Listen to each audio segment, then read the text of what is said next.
เดี๋ยวมาเบิ่งนำกันว่าจะได้ผลบ่มื้อวานนี้ก็หอบตึกทุกคนเนาะค่อยก็ขาดทุนเนาะติดลบไปเนาะแต่ว่ามื้อนี้นี่เทรดตามเน็ตวอลลุ่มเนาะที่ว่าสร้างกำไรได้เนาะเป็นทรงไซด์เวย์แบบนี้เนาะอาจจะเทรดตามเน็ตวอลลุ่มอาจจะได้ผลเนาะทุกคนเนาะอาจจะได้ผลโอเคมาออเดอร์ต่อไปจะเป็นออเดอร์แรกเด้อ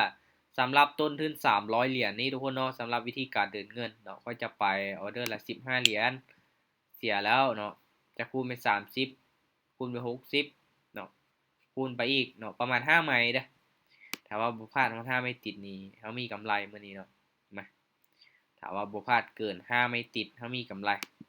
ถ้าว่าพลาด5ไม่ติดก็พักทุกคนเนาะเฮาก็มีเป้าได้เป้าเสียให้มันชัดเจนอืมโอเคมาเดี๋ยวมาเบิ่งนำกันว่าจะได้กำไรตามเป้าบ่หรือว่าจะลบตามเป้าเนาะโอเคสำหรับทุกคนที่ว่าเข้ามาร่วมก็วิเคราะห์ไปนำกันเด้อทุกคนเด้อตามได้ส่วนได้เนาะหรือว่าเข้ามาร่วมศึกษาเนาะเบิ่งค่อยเทศเป็นคนที่ศึกษาก่อนก็ได้เนาะแน่นอนว่ามันมีความเสี่ยงเนาะเราก็ต้องได้ศึกษาให้มันดีๆก่อนที่ว่าเราจะลงทุนไปเนาะโอเคมาทุกคนเนาะออเดอร์นี้เด้อออเดอร์นี้นี่มาสังเกตเบิ่งเน็ตวอลลุ่มเลยเนาะถ้าว่าเส้นมันสีลงจังซี่เนาะค่อยจะตามซื้อเลยมาตามเน็ตวอลลุ่มไปจัดซื้อขึ้นไปเนาะออเดอร์แรกเดี๋ยวรอบนี้มาเบิ่งนำกันมาเบิ่งนำกันเนาะว่ามันจะได้ผลบ่สำหรับเน็ตวอลลุ่มในช่วงนี้เนาะถ้าว่าบ่ได้ผลเท่ากับพักทุกคนเนาะทุกช่วงของกราฟมันก็มีเทคนิคที่มันได้ผลขอเพียงแต่เฮาเลือกมานำไซส์ให้มันถูกบ่เนาะถ้าว่ากราฟทรงนี้เนาะมันเป็นแบบนี้เฮาเลือกเทคนิคมาบ่ถูกเฮาก็จะขาดทุนเนาะเดี๋ยวมาเบิ่งนำกันโอ้ลงมาแดงจังซี่นี่มีโอกาสที่จะพลาดเอาได้นี่โอเคโอ้ลงมาแห้งแท้โอ้ลงมาแห้งขนาดทุกคนเนาะถูกโอเคแสดงว่าเน็ตวอลลุ่มยังพลาดไปเนาะในออเดอร์แรกบ่เป็นหยังมาเราจะปรับเงินเป็น30เหรียญเนาะสำหรับวิธีการเดินเงินทุกคนเนาะมาสังเกตเบิ่งอีกเนาะมาเบิ่งนำกันว่ามันจะพลาดฮอด4ไหมติดบ่สำหรับเฮานี้โอเคเน็ตวอลลุ่มสีขึ้นทุกคนเนาะออเดอร์นี้เราจะตามขายเลยตามขายเลยถ้าว่าปกติแล้วทุกคนเนาะ3แดงจังซี่นี่ค่อยก็มักซื้อเนาะแต่ว่าในเมื่อได้ตามเน็ตวอลลุ่มไปค่อยก็ต้องตามให้สุดเนาะในเมื่อได้นำใส่ติ๊งนึงแล้วเราต้องใส่ไปให้สุดเนาะเราสิเปลี่ยนไปเปลี่ยนมาเปลี่ยนไปเปลี่ยนมาสิลังเลบ่ได้เนาะในเมื่อเราได้นำใส่แล้วเราต้องนำใส่ไปให้สุดเนาะมาเดี๋ยวมาเบิ่งนำกันออเดอร์นี้ว่ามันจะปิดแดงงามๆให้ได้บ่โอ้น่าจะบ่มีปัญหาเนาะลงมายาวขนาดนี้แต่ว่าขึ้นไปเฮาก็ปิดมีตติงเท่านั้นแหละเนาะเอ้ยงามๆลูกงามๆโอเคสวยวินไปทุกคนเนาะหลังจากที่เฮาวินเนาะอย่าลืมทุกคนเนาะการปรับเงินนี่สำคัญบางคนนี่โอ้ปรับเงินผิดเนาะall in ไปเลยก็มีเนาะถ้างั้นหลังจากที่เฮาวินแล้วเฮาก็ปรับเงินไว้ท่าเลยเนาะแต่ว่าปรับตอนท้ายนี่โอเคความผิดพลาดมันอาจจะเกิดขึ้นได้เนาะลงไป all in นี่เจ็บมับเลยนะโอเคออเดอร์นี้ตามขายลงมาเนาะสังเกตเบิ่งเน็ตวอลลุ่มซีขึ้นเนาะเฮาจะตามขายเลยเดี๋ยวมาเบิ่งนำกันโอ้เสียดายเนาะตัวนี้นี่เนาะทุกคนเนาะมันเป็นแท่งๆเขียวจังซี่นี่อันตรายเนาะเพราะว่ามันมีโอกาสขึ้นต่อแหละถ้าว่ามันจงไส้ไว้จังซี่ถ้าว่ามันปิดเต็มนี่การันตีได้เลยเนาะว่ามันจะลงมาแดงต่อตอนท้ายเนาะมันมีการเปลี่ยนแปลงเล็กน้อยเนาะเดี๋ยวเรามาเบิ่งนำกันลงมาให้ขายเทลงมาอีกโอ้น่าจะบ่ได้เดี๋ยวนี้โอเคปรับเงินทุกคนเนาะพลาดเท่ากับปรับเงินเนาะการเดินเงินนี่เห็นบ่อาจจะพลาด1วิน1พลาด1วิน1บ่เป็นปัญหาเนาะบ่เป็นปัญหาขอเพียงแต่อย่าพลาดเกินงบของเราเนาะมาเดี๋ยวเรามาเบิ่งนำกันเด้อเรามาเบิ่งนำกันเบิ่งตอนท้ายเด้อเมื่อกี้นี้ก็ตอนท้ายมันยังมีการเปลี่ยนแปลงเนาะโอเคสีลงจังซี่โอเคตามซื้อเลยออเดอร์นี้ตามซื้อเลยโอเคมาถือว่าบ่มีหยังเปลี่ยนแปลงเนาะออเดอร์นี้จังได๋ก็ต้องขึ้นเขียวงามๆเฮาได้ล่ะมาเบิ่งนำกันทุกคนถ้าว่ามันเป็นทรงไซด์เวย์เนาะ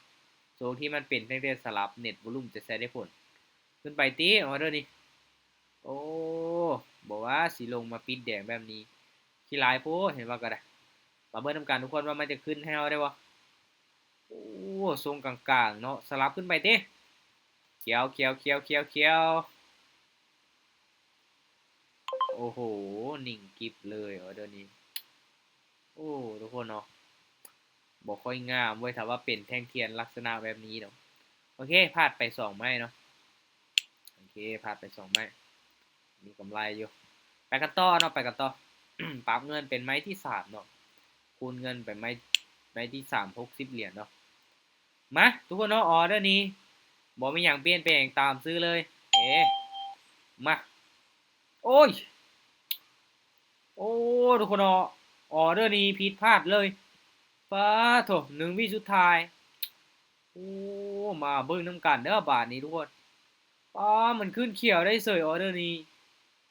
อ๋อทุกคนเน็ตวอลลุ่มสีขึ้นเลยเห็นบ่แสดงว่าเฮาไปสวนมันบาปเลยเนาะโอ้ยตาย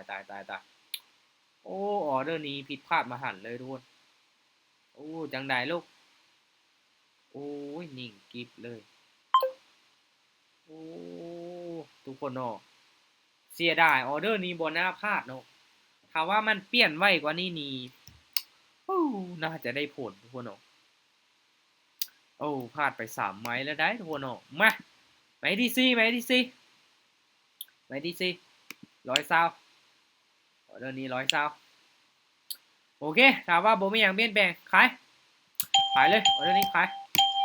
จัดขายลงมาคูณเงินไม้ที่4ทุกคนเนาะมาเบิ่งนำกันว่ามันสิลงไหมเฮาได้บ่ตอนนี้ก็ขึ้นไปเขียวอยู่เนาะตอนนี้ก็ขึ้นไปเขียวอยู่ป๊าโถบ่ลงมานี่บ่ว่าโอ้เน็ตวอลลุ่มสายบ่ได้ผลไปส่วนโอ้เสียดายลงมาติเมื่อกี้นี้ยังลงมาได้เวลายังบ่ทันได้เบิดอย่าฟ้าวลงมาลูกลงมาอีก1 วิโอเควู้ทุกคนเนาะเกือบโอ้ยโอ้โหออเดอร์ปาฏิหาริย์ทุกคนเนาะทำให้นานนี้เฮาเจ็บโตเลยอ้อโถโอ้เกือบเนาะดีแต่ว่าไม้ที่4เฮาวินทุกคนเนาะไปเลยเนาะไม้ที่4นี่ถือว่าจัดหนักจัดเต็มเลยโอ้ยเกือบไปหน่อยเดียวกำไร60เนาะก็ถือว่า20%ทุกคนเนาะเกือบเห็นบ่นี่แหละการคูณเงินเนาะสำคัญถ้าว่าเขาพลาดไหมเมื่อกี้นี้นี่โอ้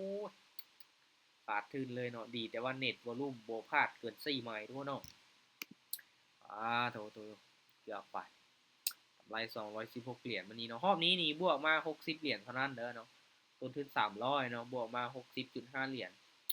โอ้โหไม้สุดท้ายไป120 130 140 150 160เหรียญเลยเนาะไม้สุดท้ายได้กำไรมา60เหรียญพอดีเป๊ะๆเลยทุกคนเนาะว้าตั้งเป้าไว้ว่าจะเอาประมาณ50เหรียญนี่แหละเนาะแต่ก็สามารถเฮ็ดได้เนาะแต่ก็สามารถเฮ็ดได้นี่แหละทุกคนเนาะถ้าว่าเฮาเดินเงินเป็นเนาะถึงแม้ว่าจะพลาดทอด3ไม้แต่ว่าวินไม้ที่4เนาะก็มีกำไรเนาะก็มีกำไรโอเค นะจะไปอีกจังน้อยทุกคนเนาะจะไปอีกจังน้อยที่จริงแล้วกำไร20%ของต้นทุนนี่ก็น่าจะพอแล้วได้เนาะน่าจะพอแล้วแต่ว่าโอเคเวลายังเหลือหลายเนาะก็จะไปอีกจังน้อยเนาะถ้าเอาให้มันฮอดจัก80เหรียญซะเนาะอีก2-3ไม้เนาะอีก2-3ไม้เบิ่งนำกันว่าสิฮอดบ่เนาะถ้าว่าวินเท่ากันน่าจะบ่มีปัญหาเนาะเห็นบ่ทุกคนถ้าว่ามันเป็นแท่งๆสลับแบบนี้เด้อเนาะเน็ตวอลลุ่มมันจะใช้ได้ผลดีขนาดเนาะตัวนี้เป็นเขียวแดงเขียวแดงเขียวแดงเขียวแดงแบบนี้นี่เน็ตวอลลุ่มมันจะใช้ได้ผลเนาะมันจะใช้แล้วมีอัตราการชนะสูงเกือบว่าวินทุกไม้เลยแหละเนาะเอาสังเกตเบิ่งเลยเนาะเน็ตวอลลุ่มซีขึ้นเอากดขายเนาะเน็ตวอลลุ่มซีลงเอากดซื้อเนาะมาไปอีกจักวินอีกจัก2ไม้เด้อเนาะโอเคมาออเดอร์นี้ตามขายลงมาเลยมา ถ้าว่าวินอีกจัก2ไม้เนาะไม้นี้ไม้ต่อไปเท่ากันคักเนาะได้กำไรมาหลายละเอาเบิ่งนำกันบ่วินเท่ากับคูณเงินมาลุ้นบ่นำกันโอ้ออเดอร์นี้น่าจะบ่สลับแล้วติขึ้นไปสูงแท้ลงมาติคันเก่งน่ะลงมาลุกลงมามาได้บ่ลงมาได้บ่โอ้ยโอ้แฮ่งซื้อมาหลายขนาดออเดอร์นี้โอ้น่าจะบ่สลับแหละโอเคบ่ทันละทุกคนเนาะมาปรับเงินไปต่อโอเค สังเกตเบื้องตอนท้ายเนาะตัวนี้ก็มันเริ่มกงๆลงมาอยู่ทุกคนเนาะเริ่มกงๆลงมาอยู่แต่ว่า3เขียวจังซี่ก็มีโอกาสเนาะมีโอกาสจงไซยาวก็มีโอกาสขึ้นไปต่อได้เนาะ3เขียวมีโอกาสพักตัวแดงเนาะโอเคทุกคนออเดอร์นี้ได้ค่อยเลือกที่จะตามขายนะมาลองเบิ่งออเดอร์นี้ เน็ตวอลลุ่มนี่ซีลงมาน้อยนึงเด้อเนาะกงๆลงมาน้อยนึงแต่ว่าค่อยเลือกตามขายเนาะออเดอร์นี้มาเบิ่งนำกันว่ามันสิพักตัวบ่ว่ามันสิพักตัวบ่ออเดอร์นี้3เขียวแดง1ต้องมาแล้วล่ะลูกลงมาเอากำไรเพิ่มนี่นะเอากำไรเพิ่มนี่นะโอ้ยขึ้นไปต่ออีกบาทฮู้โคโนตัวบ่ได้ผลว่ะ3เขียวบ่ลงมาแดงขึ้นไป4เขียวเสยทุกคนเนาะมาเฮ็ดกันคักโพดโอเคมาปั๊มขึ้นไปต่อ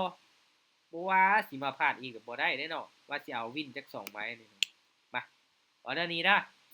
ไปแต่ว่าบ่มีหยังเปลี่ยนแปลงออเดอร์นี้โอเคตามซื้อเลยเอาเน็ตวอลลุ่มซีลงชัดเจนมาออเดอร์นี้นี่ลงมาแห้งจังซี่มีโอกาสกลับโตขึ้นมาได้มาออเดอร์นี้คูณเงินไม้ที่3ยาได้ลูกยาได้ไม้นี่ขึ้นไปติขึ้นไปยาวๆขึ้นไปยาวๆเสือมันออเดอร์นี้จังได๋มันก็ต้องปิดเขียวเฮาได้มาเดี๋ยวเฮามาลุ้นมันนำกันทุกคนเนาะนี่ข่าวว่าส่วนหลายเด้อทุกคนเด้อเนาะส่วนหลายนี้มันเป็นเขียวมาหลายไม้เนาะแดงลงมายาวจังซี่มันก็พักตัวเขียวก่อนเนาะโอเคนิ่งไว้ลูกนิ่งไว้โอเคสวยเห็นบ่งามๆเลยเนาะเขียวมาแบบนี่เนาะลงมาแดงยาวจังซี่เนาะกำไรเนาะโอเค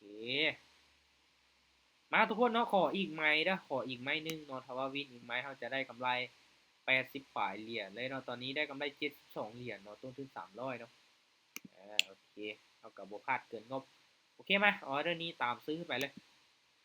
จัดซื้อขึ้นไปมาถ้าว่าวินไม้นี้เราจะได้ตามเป้าเนาะเขาจะพักเด้อทุกคนเด้อเดี๋ยวเฮามาลุ้นมันนำกันว่ามันจะขึ้นได้บ่โอเคตามเน็ตวอลลุ่มเนาะตามเน็ตวอลลุ่มมาออเดอร์นี้มาลุ้นมันนำกันว่ามันจะปิดเขียวงามมั้ยฮะได้บ่โอ้แฮงซื้อแฮงขายก็เข้ามาโอเคมาเดี๋ยวเฮามาลุ้นจนวินาทีสุดท้ายโอ้น่าจะบ่มีปัญหาเว้ยออเดอร์นี้น่าจะปิดเขียวของเฮางามเนาะพอละลูกเขียวเด้อออเดอร์นี้3 2 1โอเคสวยจังซั่นล่ะบ่ทุกคนเนาะกำไร 86.75 เด้อทุกคนเด้อรอบนี้พอจ่ายเนาะกำไร242เหรียญละสำหรับมื้อนี้ขึ้นลงๆอยู่เนาะสำหรับกำไรก็แน่นอนพลาดวินปะปนกันไปทุกคนเนาะโอเคทุกคนสำหรับรอบนี้ค่อยได้กำไรตามเป้าแล้วเด้อได้กำไรตามเป้าหมายละเนาะก็บ่รูปหลายทุกคนเทคนิคของเฮาก็ถือว่านำใช้ได้ผลอยู่เนาะบ่พลาดเกิน4ไม้เนาะถ้าว่าพลาด4ไม้เมื่อกี้นี่บอกเลยเก็บโตเนาะค่าทุนไปดีแต่ว่าไม้ที่4วินทุกคนเนาะก็เลยเฮ็ดให้มีกำไรถ้างั้นทุกคนก็พยายามเดินเงินให้ได้4ไม้เด้อเดินคูณเงินให้ได้4ไม้เนาะ4 5ไม้6ไม้ถือว่าเป็นการดีเนาะไป1เหรียญ2เหรียญ4เหรียญ8เหรียญ16เหรียญประมาณนี้ก็น่าจะได้หลายไม้อยู่เนาะก็ขอคูณเอาทุกคนเนาะบ่จำเป็นต้องอยู่หึงเด้อเทคนิคใดเทคนิคนึงนี่เฮาอยู่หึงนี่แน่นอนกราฟมันจะเปลี่ยนเด้อทุกคนลองคิดเบิ่งแม่เนาะถ้าว่าช่วงนี้มันเป็นไซด์เวย์แล้วเนาะเทคนิคตัวนี้มันได้ผลถ้าว่ากราฟมันผ่านไประยะนึงเนาะมันจะเป็นเทรนเนาะเทคนิคมันอาจจะพลาดไปหลายไม้เด้อถ้างานเทรดมีกำไรแล้วก็พักเนาะช่วงใดเฮาว่างเฮาก็เข้ามาเทรดใหม่เนาะเทรดมีกำไรแล้วก็พักถ้าว่าเฮานั่งเฝ้านั่งเทรดมันมือมันเว้นนี่มีโอกาสที่จะเสียเงินหลายกว่าได้ทุกคนเนาะถ้างั้นก็มีกำไรแล้วก็พักโอเคทุกคนเนาะมื้อนี้ค่อยก็บ่ได้แจ้งลงก่อนเนาะเอาไว้เป็นมื้อหน้าสิแจ้งลงว่าจะเปิดมีตติงโมงใดเนาะให้ทุกคนเข้ามาร่วมขอบใจทุกคนที่ว่าเข้ามาร่วมทุกคนเนาะตั้งใจศึกษาเด้อทุกๆการลงทุนมันก็มีความเสี่ยงเนาะผลตอบแทนสูงความเสี่ยงยิ่งสูงเนาะถ้างั้นก็ให้ศึกษาให้ฝึกฝนฝึกเทรดให้มีอัตราการชนะที่สูงเด้อทุกคนเด้อโอเคบ๊ายบายเจอกันใหม่ในรอบต่อไปทุกคน